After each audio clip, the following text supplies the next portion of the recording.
les victimes de viol doivent prouver qu'elles ont été violées. Parce qu'on ne peut pas accuser quelqu'un sans preuve. Mais elle-même le dire comme ça au magistrat, le magistrat va douter. Donc, il faut des écrits.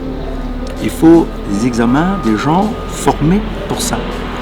Ceux-là vont expliquer au magistrat ce qui s'est réellement passé et les dommages causés à la victime. Voilà.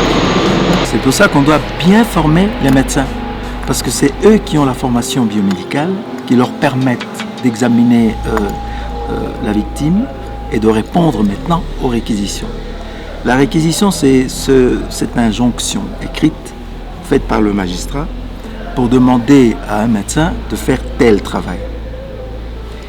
Et une fois que le médecin fait son travail, il répond à cette réquisition dans un document qu'on appelle rapport d'expertise médico-légale.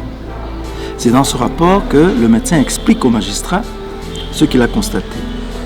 D'après le récit de la survivante, ça veut dire la personne agressée mais qui a tenu à porter plainte, et la manière dont le médecin va présenter son rapport aidera le magistrat à comprendre ce qui a pu réellement se passer et à dire le droit. Dire le droit, c'est appliquer au cas, à l'infraction viol, ce que la loi dit.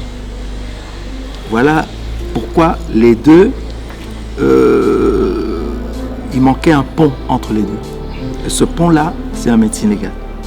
Et ce pont-là, c'est nous. C'est ce qu'on est venu établir entre les deux. La qualité de votre travail va se refléter dans la qualité de votre rapport. Mais le rapport d'expertise médico-légale répond à un certain formalisme rédactionnel. Ça veut dire qu'il y a un format, il y a une façon de le rédiger. Ne rédige pas un rapport d'expertise médico-légale comme on écrit une lettre d'amour, ou comme on écrit un rapport médical ou un certificat médical. Jamais.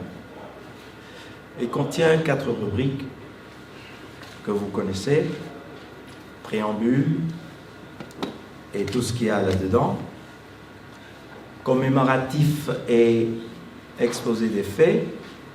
Ici aussi, il y a des subdivisions.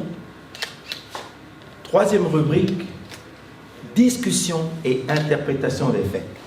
Le magistrat peut avoir d'autres éléments de preuve. Mais comme il s'agit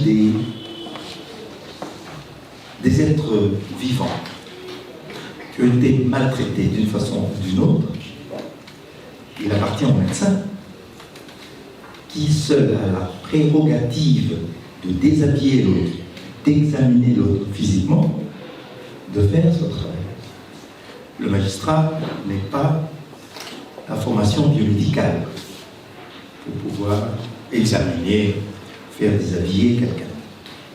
Le policier non plus. Le militaire non plus.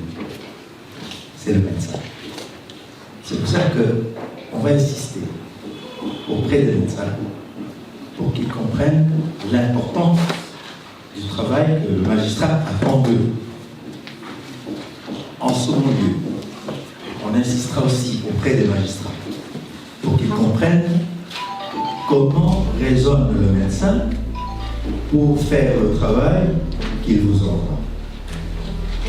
C'est de ces échanges que l'on essaiera de dégager des pistes qui conviendront pour vous de ce côté-ci, de façon à aider nos victimes et à redorer un peu le blason de notre justice, qui souvent est mal comprise.